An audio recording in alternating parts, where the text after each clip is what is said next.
Mapagpalang Monday mga kapurman. Narito ako ngayon sa project namin dito sa Lipa. Kaya update ko lang po yung mga kaganapan po rito. Ayun po, meron na po tayong CSB doon sa pinakang parapit po. Ayan po. Para kung dumating man ang panahon na makilala ko na kung sino ang pakakasalan ko ay masasabi ko na nagawa ko na. Bali, nabuhusan na po natin itong canopy, pati po itong sa retaining wall, at ganoon din po itong ating concrete gutter. May buhos na rin po itong ating concrete gutter dito, pati po yung ating para sa road beam.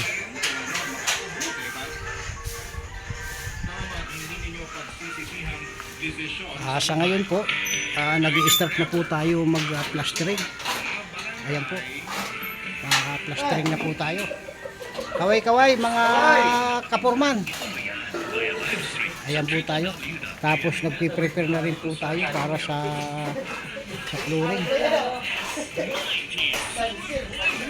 Tuloy-tuloy po yung sitwasyon po ng gawaan dito. Yung trabaho po natin dito ay tuloy-tuloy po. Tayo po ay nag-uumpisa na rin po sa trusses. Ayan po, nagsiset up po ngayon sa trusses po. Ito po ang aking magagaling na mga welder. Ayan po. At ito rin po yung aking magagaling na mason. Plastering po tayo ngayon. Gawa na katungkol yung bakal. Bali, tuloy-tuloy po yung plastering natin.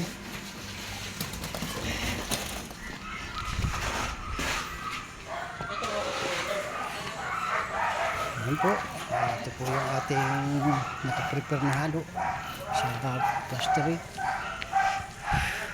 Nakasit up po lahat yung atin pong gawain po rito sa project ng Lipa. Ayan po.